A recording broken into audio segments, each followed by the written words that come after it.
不知豪情争不过离散。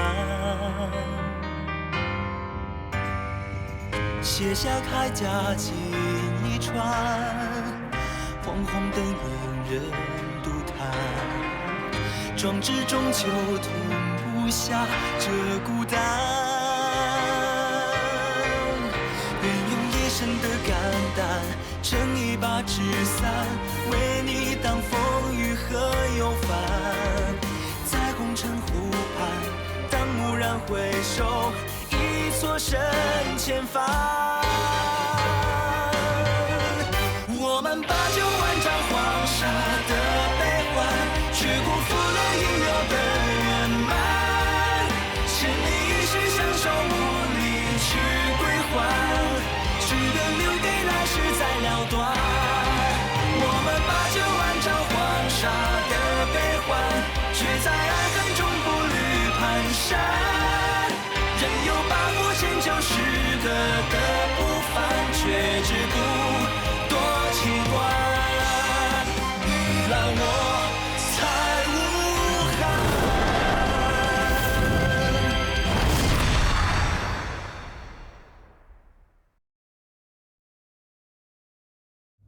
大人，您多担待，进去吧，一炷香的时间。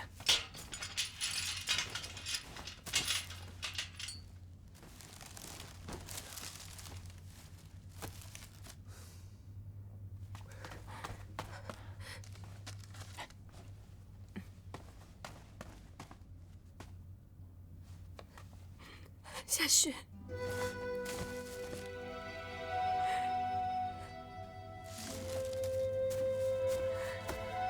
谢谢。他们有没有对你动私刑？你受伤了没有？让我看看。放心好了，我在这里很安全。你怎么能这样呢？发生了这么大的事情，你竟然不跟我商量，还用计把我赶走。都是我不好，不要哭了，是我不好。你只顾你自己。我们不是说好了生死与共，同甘共苦的吗？是我不好，我不该瞒着你。不哭了。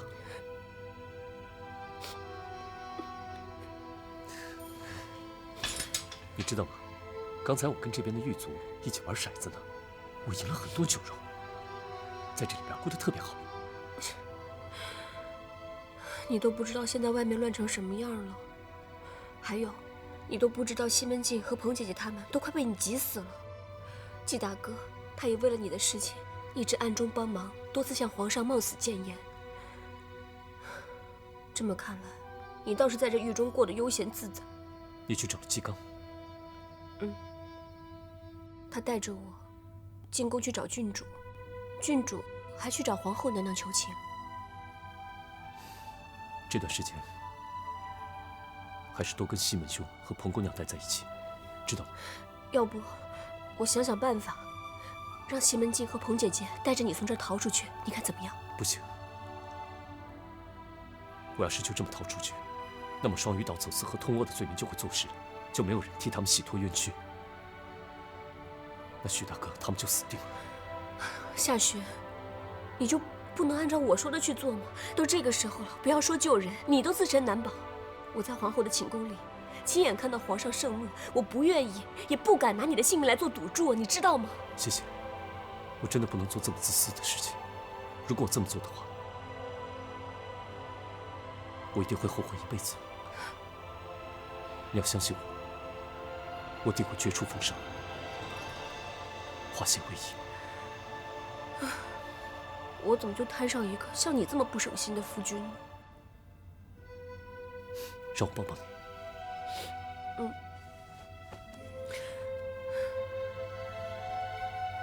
那我就先回去了。你要好好保护自己。要是你少了半根毫毛，我一定要让你好看。好好的等我回来。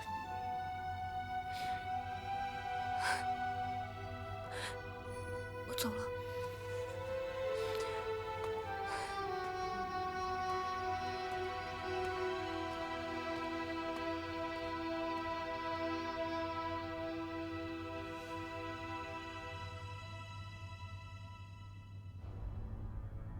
兄弟，干！帮我捎个话，咱们的酒肉钱就这么一笔勾销了？成，干！你说。跟你说，夏巡让我传达给殿下的，就是这些。西门大人，你且放心的去搜索证据，我会派人提前照应你。而且对于此事，你们不用过于担忧，我一定会尽我的全力救出夏巡。谢殿下。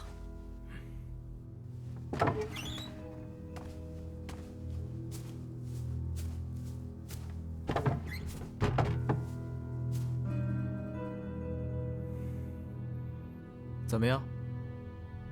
想清楚了吗？我告诉你，我是因为我们家跟辅国公关系匪浅，我才亲自带船运货，可想不到竟然被你们私扣起来，我是不会善罢甘休的。这么说，你是第一次带船运货到双鱼岛了？没错，以前我们的船一直太平，可想不到我这第一次带船运货就遇到这种事儿。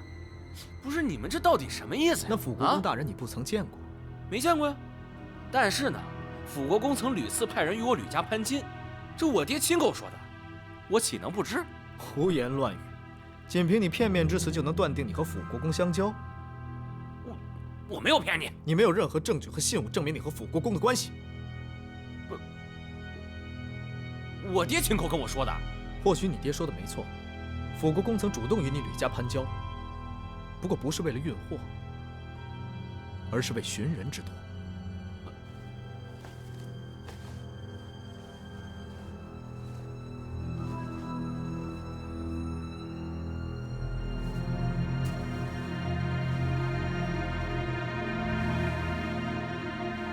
这就是托你们要找的人。这人我根本就不认识。再说了，我爹也没跟我。你说与辅国公相识，却拿不出半点证据，欺上瞒下，不知有何居心。现如今我给你指条明路，你若想活着出去，最好一字不漏地把我刚刚所说的给记住，再把画中人铭记于心，否则我保证你活不过今晚。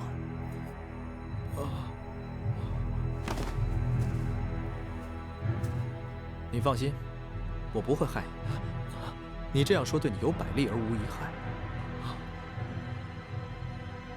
请记住我说的话。你是受夏巡所托，到吕宋去寻找一个来自中土的人。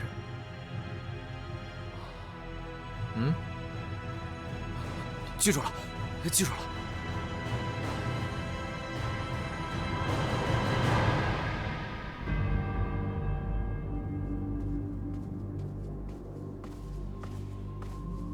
启禀皇上，双鱼岛主犯已经全数押解进京。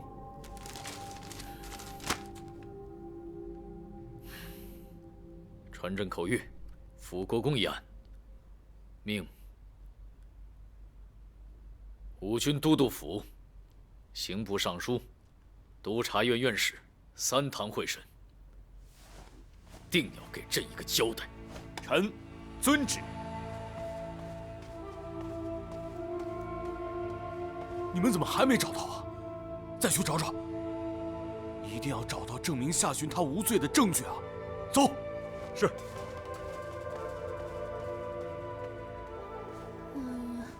姐姐，你就帮我跟姐夫求求情好吗？姐姐，我的好姐姐。我是你姐姐，更是大明的皇后。有些事啊，我可做，但是绝不能常做。姐姐，母后，儿臣拜见母后。高赤，今日怎么有空进宫来看母后啊？母后，其实儿臣有事相求。坐吧，坐啊。谢过母后。高赤，你莫不是这时还想救夏巡？你要是这么做的话，对你实为不利，殊为不智。你要是涉入过深，恐怕会受到牵累。母后言之有理，但是这么多年以来，夏巡曾无数次救我们全家于危难之中，对于父皇的千秋大业，他更是有不可磨灭的功劳。既然我们一家都受过他的救命之恩，法理不外乎就是人情，儿臣怎么能够袖手旁观、坐视不理呢？对呀对呀，姐姐，你就帮帮他吧。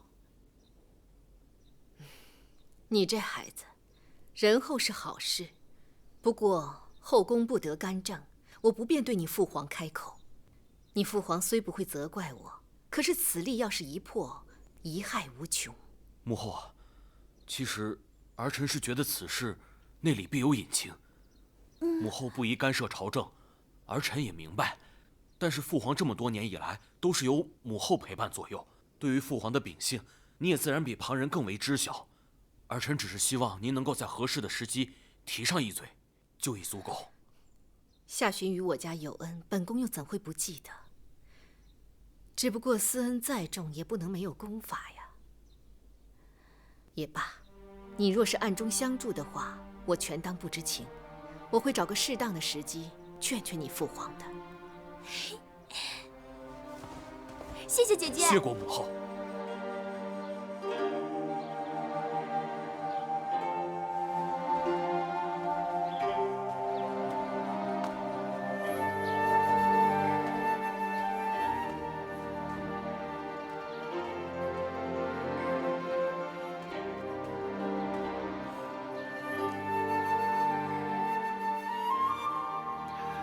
夫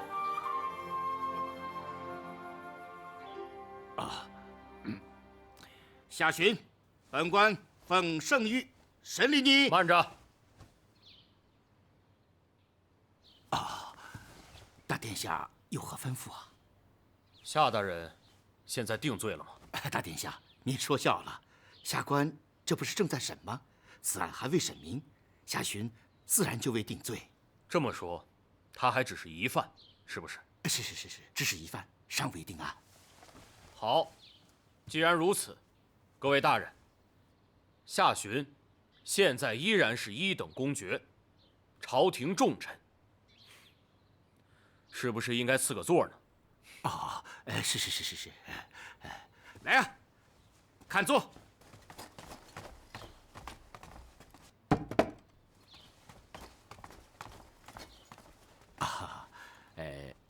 两位殿下，现在我们可以开始审问了吗？哦，各位大人，你们不要有任何负担，按平常审问就可以了。是。夏洵，本官奉圣谕审理你收受私通倭寇的双羽卫指挥徐虎馈赠的。大人，夏洵有话要说。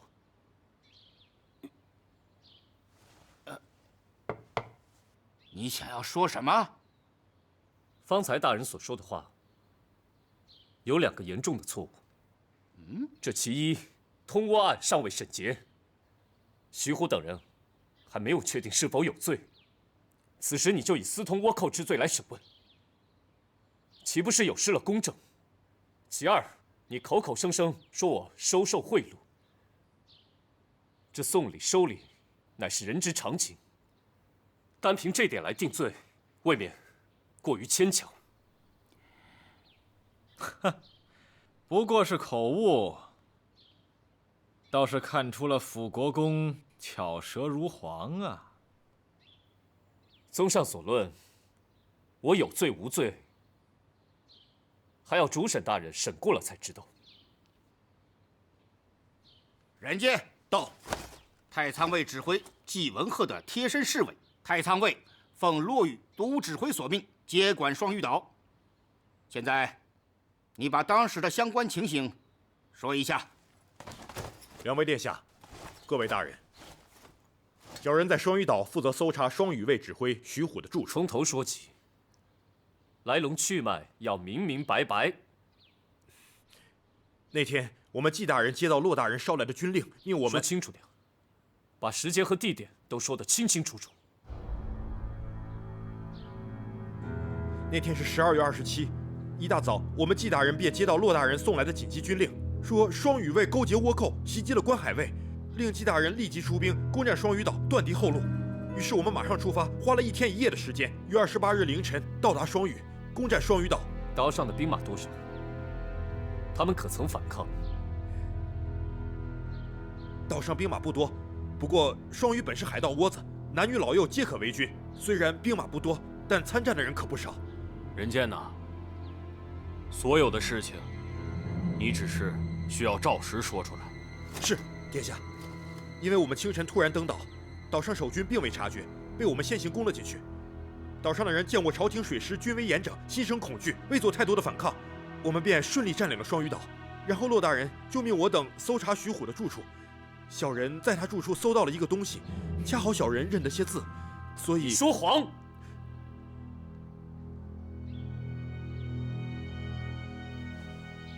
双鱼岛水群复杂，要是没有人领着，怎么可能会私自闯入？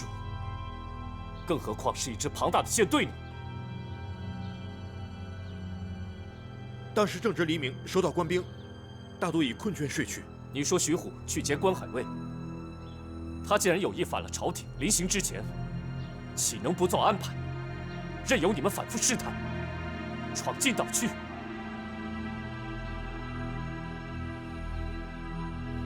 如今是朝廷审理你是否受贿一案。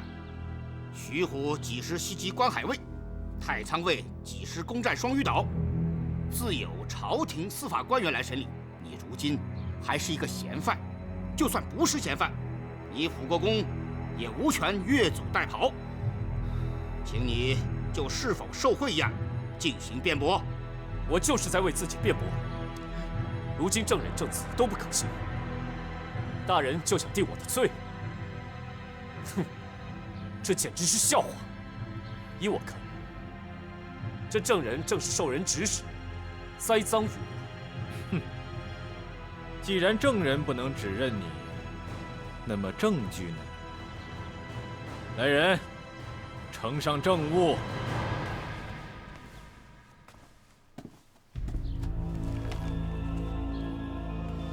这里面清清楚楚记录你每一笔走私的交易。慢着，这个证物还没有经过确认，不足以做证据。我命你改日再审。你听不明白吗？我是说，现在把夏寻重新押入大牢，改日再审。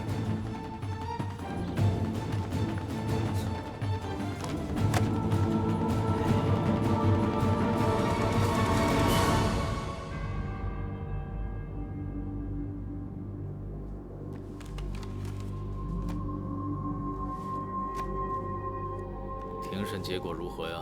启禀皇上，辅国公巧舌如簧，使许多证词不攻自破。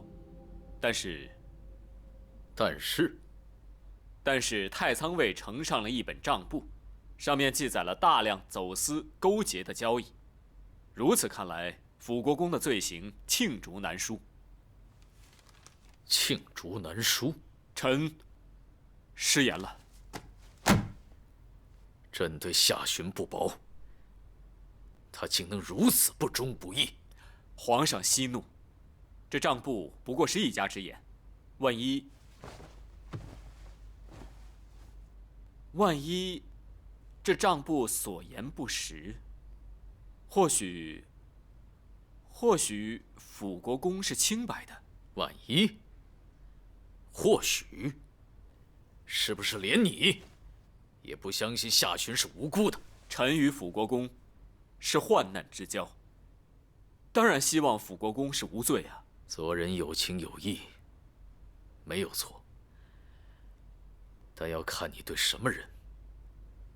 重要的是，你对的这个人，他值不值得你那份信任？还请皇上明察秋毫。启刚，臣在。命你手下的锦衣卫监视辅国公府，寻找有无其他通敌证据。臣遵旨。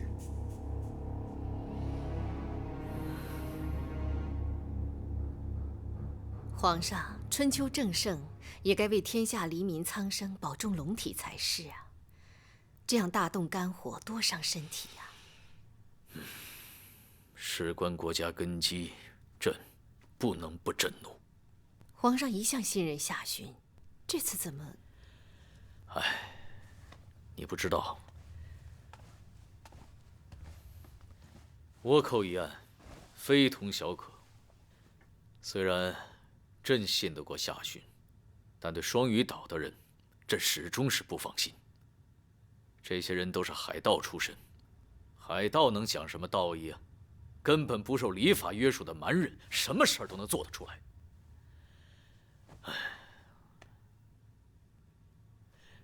对了，朕听说，昨日你宫中招了太医，朕问了，他说你头疼，好些了没有？劳皇上记挂，臣妾已经好多了。那就好。这一名太医，每日去你宫中问脉，你自己也要注意，不要过度操劳啊。臣妾知道了，皇上放心吧，只是偶尔头疼，不碍事的。怎么不碍事？那朕的皇后是千岁，这才几十岁年纪，不可有病痛缠身，听到没有？臣妾年纪不小了，已年老色衰。皇上得空时，还是去年轻的嫔妃那儿走走吧，不用总是陪着臣妾。哎呀，朕说错话了。皇上何错之有？朕一时口误，将28家人说成了几十岁年纪，真是该打。该打。哎，没事了，就你嘴甜。真的没事。不许有事。知道。不许过度操劳。知道了。那当然。皇上也是。朕可要陪着皇后长命百岁呢。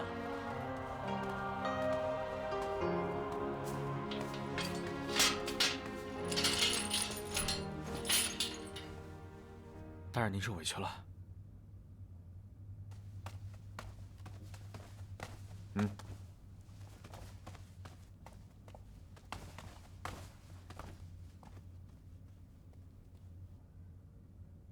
你们是什么人？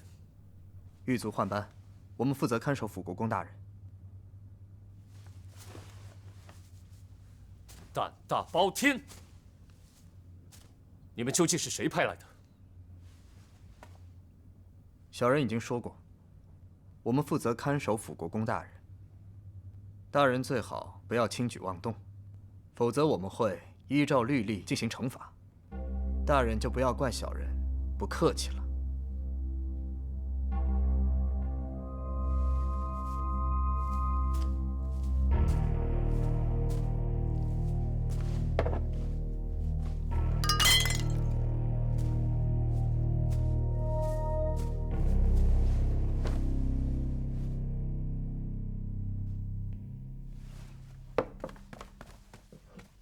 禀报大人，一切都按大人的安排换成了咱们的人，请您放心。严加看管，如果辅国公有什么动作的话，马上来报。属下明白。去吧。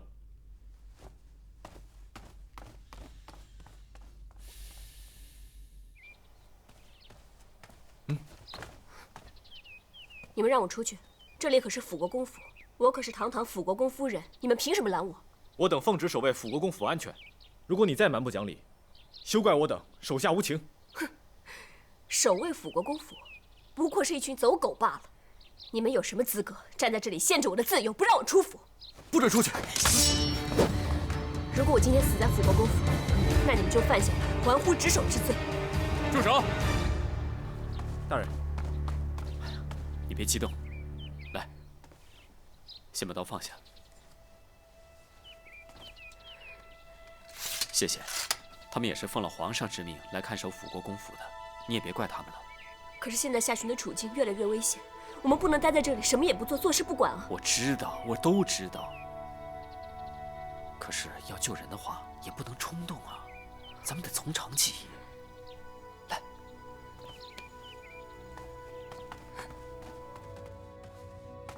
参见太子殿下。开门。是。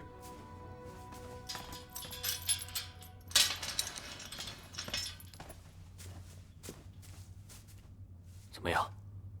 他们有没有为难你？不打紧。殿下能来看我，我已经很知足了。夏勋兄弟，让你受苦了。我让人打探过了，现在辅国公府已被人围收起来，一只苍蝇都飞不出来。谢谢，还好吗？有纪刚照顾着，你放心吧。那我的2位挚友呢？我今天晚上就派人去打听，你有什么需要交代的吗？我的这2个朋友啊，让他们照顾好自己就行。他们平时糊涂得很，有时很多账都算不明白。夏某实在是担心他。那我就派人去提醒他们，好好算账。那就拜托大殿下了。你监视辅国公府有一阵子了，有什么新的发现吗？回禀皇上，辅国公夫人安分守己，闭门不出，臣什么都没有查到。看来这辅国公夫人是个老实人呢。是。辅国公一案即将了结，想必他们夫妻团聚之日不远矣。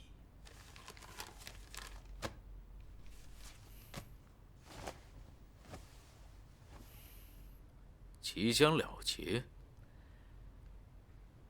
外面是不是有什么风言风语啊？这个，尽管说，朕恕你无罪。皇上，辅国公与臣是拜把子的兄弟，当初结义时曾向天发誓，不求同年同月同日生，但求同年同月同日死。可如今，辅国公被关在大牢里，臣实在是五内俱焚，内心煎熬。但是这天下都是皇上的，臣和辅国公都是皇上的子民。辅国公是臣的兄弟，可皇上却是臣的君父。臣实在不敢因为兄弟而欺瞒君父。你一五一十的跟朕说来。是。这大皇子和辅国公走得很近，皇上你也是知道的。臣在受理辅国公一案之初，有人跟臣说大皇子和辅国公过从甚密，若是臣秉公办案，恐怕会引来大皇子的不快。继续说。当时，臣只是把这件事听在耳里，臣心里想，大皇子是皇上寄予厚望的皇子，怎么可能像外人所说那样徇私？因此，臣对那些话不以为意，一心一意替皇上办差，受理辅国公一案。可是，就在今天早上，有人来报，说大皇子漏夜前往大牢，探视辅国公。臣虽觉得不妥，但也自以为大皇子宅心仁厚，顾念旧情。可自从大皇子探望辅国公之后，便有许多人都在那儿说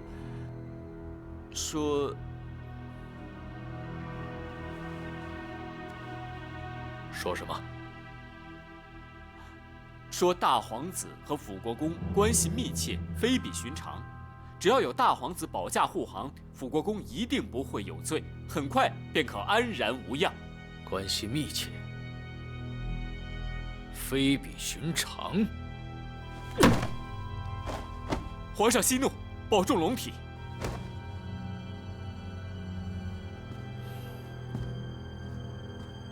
朕平生最恨官员勾结，官官相护。想不到如今，勾结王法的竟是朕的皇子。夏勋好大的胆子！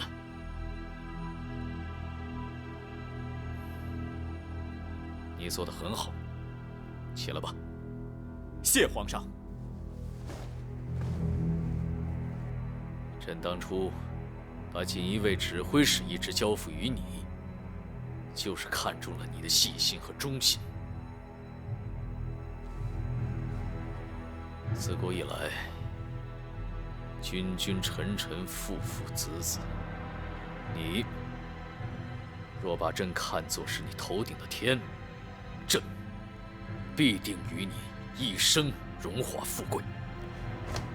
谢皇上隆恩。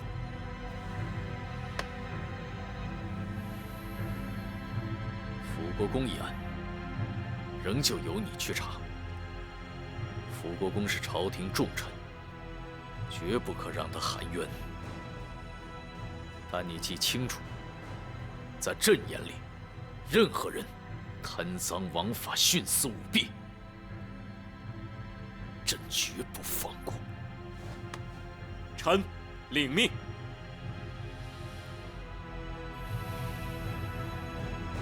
夏雪，这次你插翅也难飞，等死了。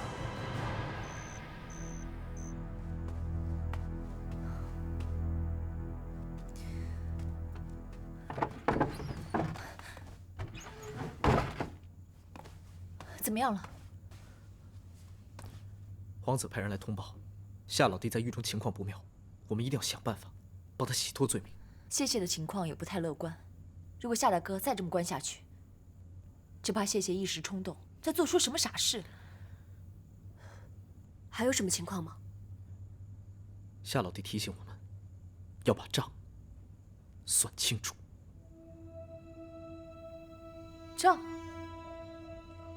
账簿，他的意思是，那本突然冒出来的账簿一定有问题，我们不能坐以待毙。好，这件事交给我，今天晚上就行动。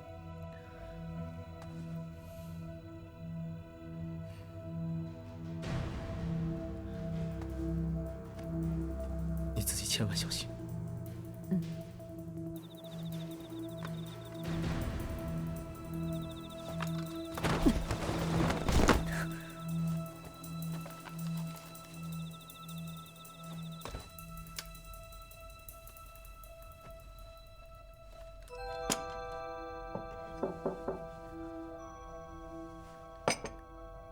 什么人？属下季幽南求见。进来。大人，有事。账簿怎么了？被人偷了。什么？废物！大人，属下失职，请大人责罚。一群废物！好，我给你个将功补过的机会。大人请吩咐，小人万死不辞。杀了辅国公。什么？杀了辅国公？做得干净一点，让别人以为他是畏罪自杀，懂吗？属下明白。夏雪，这是你逼我的。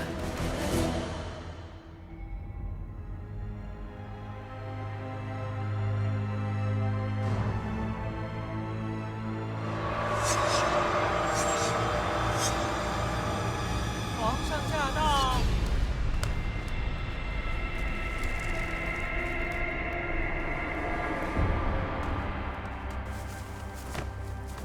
微臣夏雪参见皇上。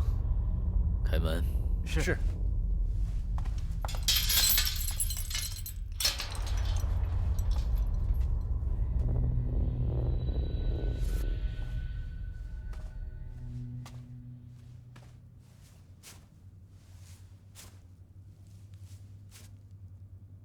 现在知道怕了。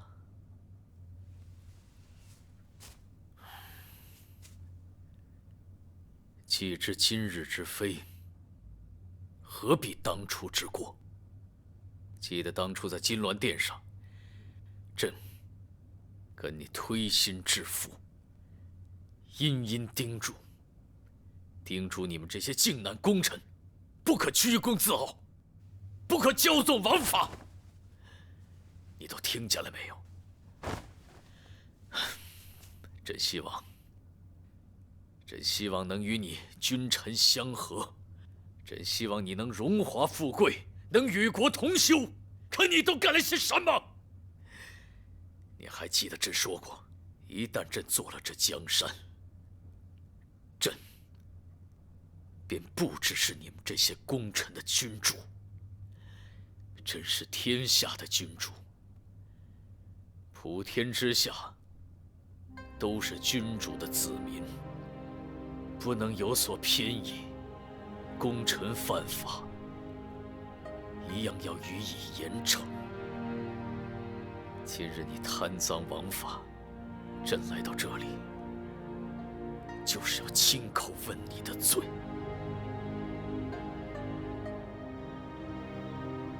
臣没有罪。方才臣可是自称微臣，臣并未自称是罪臣。你说什么？你不想让朕赦你的罪？皇上，臣无罪啊！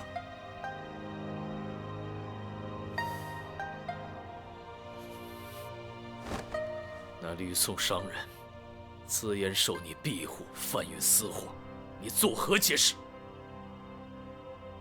皇上，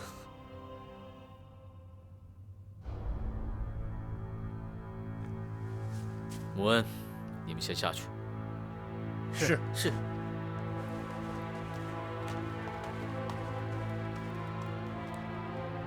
那吕宋商人确实是受到我的庇护。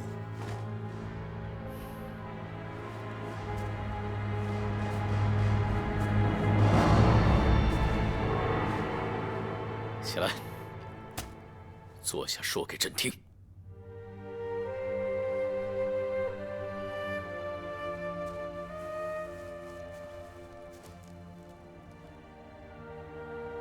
皇上，臣是奉皇上的旨意，统领飞龙，去寻找建文帝的下落。可是臣遍及天下，却一直追查不到任何的踪影。直到去年，在皇上登基后不久，曾查到曾有人自福建福州搭船出海，并且出手阔绰，内有文弱书生，还有年老无须的老人，其整体相貌特征与臣要寻找的人几乎是一模一样，所以臣怀疑他们是逃到了海外。海外？没错，朕得了天下，他也只有逃到海外，才能躲过朕的追击。记得大唐时候，裘然客争霸失败，才远走海外，杀了扶余国主自立。难道如当真离开我大明境内以现在飞龙的力量，想要寻到此人，那无异于大海捞针啊！可是有当地人帮助就不同了，如此便容易很多。要让他们来为朝廷做事，臣总要许他们一些好处吧。皇上也知道双鱼岛贫瘠，本市一直以来就靠走私为生，岛上的10余万百姓全赖此过活。臣只是给县城的外国商人一个许诺，哄他们为朝廷做事罢了。那么，双鱼岛徐虎以重礼馈赠结交于你，可有此事？礼是有的，如果他送与臣的几尾鲜鱼和2只龙虾，这也算重礼的话，太仓卫搜到的账簿记载可不止如此。这臣还是头一次听说。皇上，请您细想，一群海盗大老粗，他们怎么可能会有记账的习惯？如果这个账簿是真的，那就是徐虎作伪；那如果是假的，关于双羽卫勾结倭寇一事，你怎么看？我不知道，双羽卫是臣招安的，他们与臣的关系的确是密切了些。但是臣实在没有理由，无时无刻去关心双羽卫在做什么。但是以臣对双羽卫的了解，皇上开恩让他们经商，让他们衣食无忧，他们是绝对不会反的。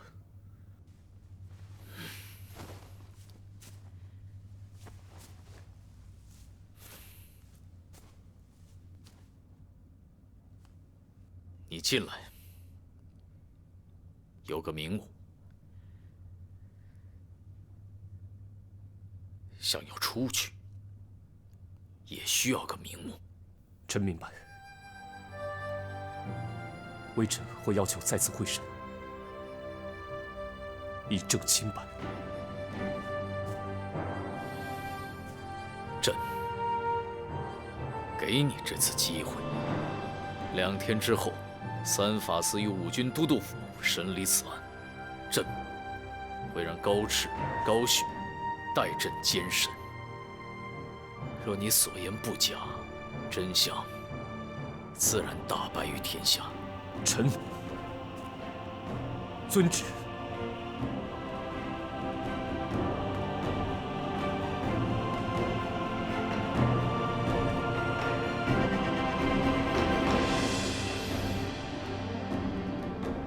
照顾好辅国公，若他有3长2短，朕拿你们试问。是。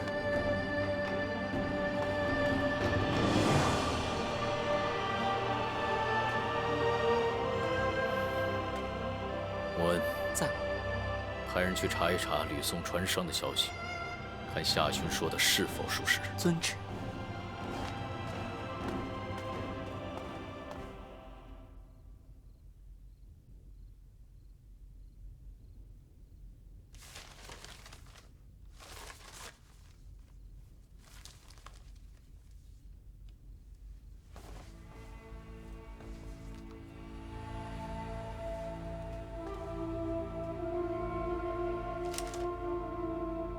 这账簿绝对有问题，完全是子虚乌有，一派胡言。你明日把账簿还回去，小心行事，别被发现了。还了怎么证明夏大哥的清白？明日只需让夏老弟知道，这账目里漏洞百出就成了。至于怎么证明，夏老弟自有办法。证人证物俱在。我看今天的会审就没有什么必要了吧？我看不一定吧。夏勋，你是否还有什么需要辩驳的？是否只要证明这账簿有假，就可以证明举证不实了呢？哦，你如何证明啊？大人可否把这账簿拿来片刻，让我一观？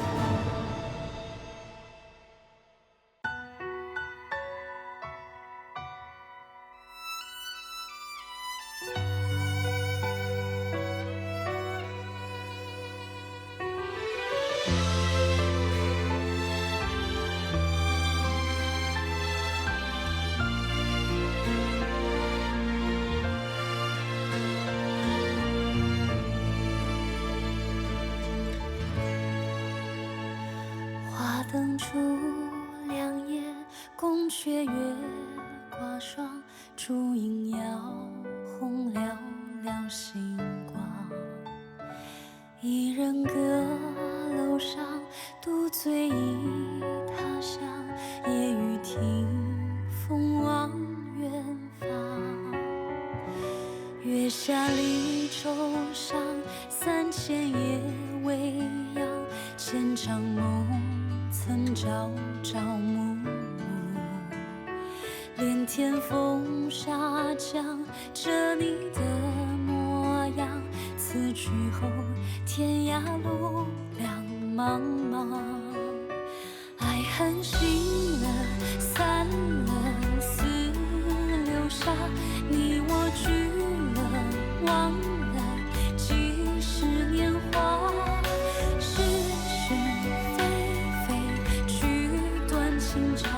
天各一方，难相忘。谁知女儿痴，谁知女儿泪，谁知女儿心为了谁？谁知女儿情，谁知女儿悲？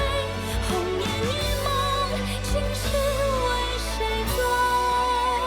倾尽一生。